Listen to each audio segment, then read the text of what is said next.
বন্ধুগণ, তাহলে আমরা এই হাদিসটি যে বুখারী শরীফে রয়েছে, আমরা জানতে পারলাম, বুঝতে পারলাম যে নবী করিম সাল্লাল্লাহু আলাইহি ওয়াসাল্লাম কত দয়ালু ছিল। কে যদি কেউ মারতো তাকে মাফ করে দিতেন, আর খারাপ জিনিস দিয়ে, খারাপ কথা দিয়ে তার উত্তর দিত না, তার জবাব দিত না। তাহলে আজ আমরা আমাদের সমাজে, আমাদের গ্রামে, আমাদের সোসাইটিতে, আমাদের কমিউনিটিতে অনেক মানুষকে দেখতে পাই, দেখা যায় যে কেউ যদি কাউ গালি দেয়, তিনিও গালি দিয়ে তাকে জবাব দেন। তাহলে বন্ধুগণ, আমাদের আইডিয়াল, আমাদের নমুনা, আমাদের উদাহরণ কে? আমাদের উদাহরণ, আমাদের আইডিয়াল সেই হচ্ছে জনাব মুহাম্মদ রাসূলুল্লাহ সাল্লাল্লাহু আলাইহি ওয়াসাল্লাম, যে তিনি হচ্ছে সাইয়্যিদুল আম্বিয়া। যতগুলো আম্বিয়া রয়েছে তার সর্দার, তিনি সাইয়্যিদ রয়েছে। তাহলে আমাদেরকে সে আইডিয়াল বানাতে হবে, তাকে আমাদেরকে উদাহরণ বানাতে হবে, তাদেরকে আমাদেরকে নমুনা বানাতে হবে। যে কেউ যদি গালি দেয়, কেউ যদি মারে, কেউ কিছু বলে, সেই রকম ভাবে আমরা উত্তর দেব না, কিন্তু আমরা তাকে মাফ দরগুজার করে দিব। বন্ধুগণ, যে হযরত খাদিজা রাদিয়াল্লাহু আনহা যখন নবী করিম সাল্লাল্লাহু আলাইহি সাল্লামের উপরে ওহী নাযিল হয়, আর সেই সময় নবী করিম সাল্লাল্লাহু আলাইহি সাল্লাম তিনি অনেক পরেশান হয়ে গেছিলেন। অনেক, তার চেহারাতে, তার চোখ মুখগুলো এমন হয়ে গেছিল কি তিনি পরেশান রয়েছে। তিনি বলেন কি আমি হালাক হয়ে যাব, আমি মরে যাব। আর সেই সময় নবী করিম সাল্লাল্লাহু আলাইহি সাল্লাম তিনি খাদিজা রাদিয়াল্লাহু আনহার কাছে আসে আর বলে যে আমাকে অনেক কষ্ট হচ্ছে। কেন? এই জন্য যে আমার উপরে ওহী নাজিল হয়, আর আমাকে এমন লাগে কি আমি আর বাঁচব না। সেই সময় হযরত খাদিজা রাদিয়াল্লাহু আনহা সেই নবী করিম সাল্লাল্লাহু আলাইহি ওয়াসাল্লাম তাসাল্লি দেন, বলেন كلا أبشر فوالله لا يخزيك الله أبدا والله إنك لتصل الرحم وتصدق الحديث وتحمل الكل وتكسب المعدوم وتقر الضعيف وتعين على النوائب الحق। সেই সময় হযরত আয়েশা বলেন, হে আল্লাহ রাসূল, তুমি তো মানুষের কে কষ্ট কি নিজের কষ্ট ভাবো।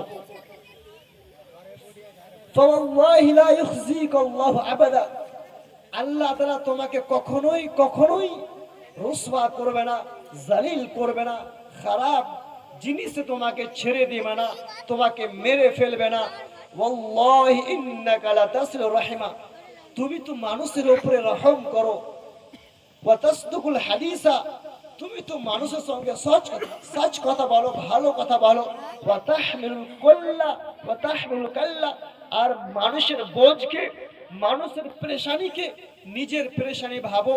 ওয়া তাকসিবুল মা'দুমা ওয়া তাকরুজ যায়ীফা, আর তুমি মেহমান নওয়াজি করো। মেহমান নওয়াজি বলে কেউ যদি কুতুম, কেউ যদি অন্যজন তোমার বাড়িতে আসে, তাকে খাওয়া দাওয়া করা, তার ইজ্জত করা। তারপর বলে ওয়া তুঈনু আলা নওয়াইবিল হক, আর তুমি তো সচ ওয়াকিয়াত বর্ণনা করো মানুষের সঙ্গে। তাহলে এই হাদিসে আমরা বুঝতে পারলাম যে নবী করিম সাল্লাল্লাহু আলাইহি সাল্লাম বলেন কি ছিলেন? ওয়া তাসদিকুল হাদিসা ওয়া তাসিলুর রাহিমা, যে নবী করিম সাল্লাল্লাহু আলাইহি সাল্লাম ছিলেন মানুষদের উপরে রহম করতেন আর সচ কথা বললেন। তাহলে আমরা এই হাদিসে বুঝতে পারলাম যে নবী করিম সাল্লাল্লাহু আলাইহি সাল্লামের সেই আলা আখলাক, সেই চরিত্র, সেই ব্যবহার, তাকে আমাদেরকে আমাদের জীবনে নবী সাল্লাল্লাহু আলাইহি সাল্লামের উপদেশ, আদেশ, হুকুম যেইগুলো রয়েছে সেইগুলো আমাদের জীবনে অ্যাপ্লাই করতে হবে।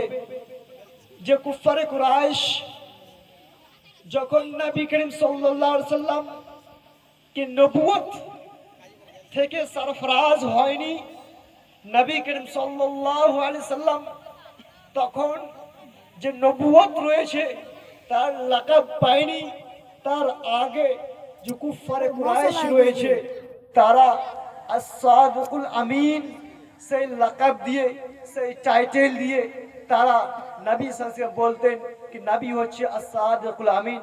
তাহলে নবী করিম সাল্লাল্লাহু আলাইহি ওয়াসাল্লাম নবুয়ত, নবী হওয়ার আগে তিনি তাকে বলা হতো as-সাদিকুল আমিন। বন্ধুগণ, আর নবী করিম সাল্লাল্লাহু আলাইহি সাল্লাম তিনি ছিলেন আমানতদার, আমানতে খেয়ানত করতেন না। তিনি কে বলছেন? সে কুফারে কুরাইশ, যখন নবী সাল্লাল্লাহু আলাইহি সাল্লাম নবুয়তের সরফরাজ হয়নি, নবুয়ত তিনি সেই সময় নবী হয়নি, তার আগের কথাগুলো কি কুফার বলে কি নবী করিম সাল্লাল্লাহু আলাইহি সাল্লাম as-সাদিকুল আমিন ছিলেন, আমানতে খেয়ানত করতেন না। বন্ধুগণ, সে সময় এই আয়াত নাযিল হয়। এই আয়াতটি কোরআনের ভিতরে রয়েছে। বলেন ওয়া আনজির আশিরাতাকাল আকরাবিন। সে সময় নবী করিম সাল্লাল্লাহু আলাইহি সাল্লাম সাফা পাহাড়ি, যে মক্কা মদিনাতে দুইটি পাহাড় রয়েছে সাফা ও মারওয়া, সে সাফা পাহাড়ের উপরে চড়েন আর তার খানদান, তার ফ্যামিলির মানুষকে, তার খানদানের মানুষকে একটি আওয়াজ দিয়ে বলেন, কি বলেন? তিনি বলেন, হে আমার কওমের মানুষ, হে আমার খানদানের মানুষ, আমি তোমাদেরকে যদি বলি এই পাহাড়ের পিছনে একটি ঘোড়সওয়ার রয়েছে, তোমরা কি আমাকে সচ্চ বলে কবুল করবে? বলেন, কেন না, হ্যাঁ আমি তোমাকে সচ্চ বলতে দেখেছি। তুমি তো আমার তো খেয়াল করো না, তুমি তো হচ্ছে as-সাদিকুল আমিন। সে সময় নবী করিম সাল্লাল্লাহু আলাইহি সাল্লাম বলেন, সে কুফার কুরাইশ বলেন কি মা জাররাবনা আলাইকা ইল্লা সিদকান। হে নবী, আমি তোমাকে সচ্চ, যতক্ষণ দেখি আমরা তোমাকে দেখি ততদিন আমি তোমাকে সচ্চ কথা বলতে, সত্য কথা বলতে দেখেছি, তুমি আমার তো খেয়াল করো না। তাহলে এখানে আমি তোমাদেরকে ইশারা করা এই জায়গায় যে নবী করিম সাল্লাল্লাহু আলাইহি ওয়াসাল্লাম as-সাদিকুল আমিন, নবী করিম সাল্লাল্লাহু আলাইহি ওয়াসাল্লাম আমানতে খেয়ানত করতেন না। তাহলে আমরা এখানেও বুঝতে পারি যে কুফারে কুরাইশ যারা ইসলাম গ্রহণ করেনি, যারা ইসলাম কবুল করেনি, তারাও সাক্ষী দিচ্ছে কি নবী ছিলেন as-সাদিকুল আমিন। তাহলে আমাদেরকে সেই নবীকে আইডিয়াল বানাতে হবে, সেই নবীকে নমুনা বানাতে হবে, সেই নবীকে উদাহরণ বানাতে হবে। আরো হাদিস রয়েছে কি নবী করিম সাল্লাল্লাহু আলাইহি সাল্লাম যখন হেরাকল সে কুফার কুরাইশকে ইসলামের আদেশ দেন, ইসলাম গ্রহণ করার জন্য আদেশ করেন, আর তারাকে বলেন আল্লাহ কি এক আল্লাহর ইবাদত করো, আল্লাহর সঙ্গে কাউকে শিরিক করো না, কাউকে যুক্ত করো না। সে সময় একটি ওয়াকিয়া রয়েছে, ওয়াকিয়াটি হচ্ছে সুলহ হুদাইবিয়া। যে নবী করিম সাল্লাল্লাহু আলাইহি সাল্লাম, সে নবী করিম সাল্লাল্লাহু আলাইহি সাল্লামের জামানাতে একটি বাদশা ছিল, সে বাদশা হচ্ছে হেরাকল। আর তিনি রোমে তার বাদশাহ ছিল, তিনি হুকুমাত করতেন, তিনি শাসন করতেন, তার কিংডম রয়েছিল সেখানে। সে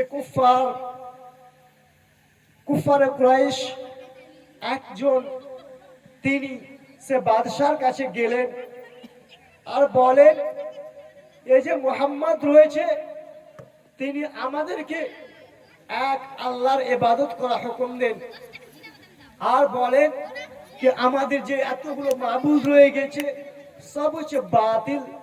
সে সময়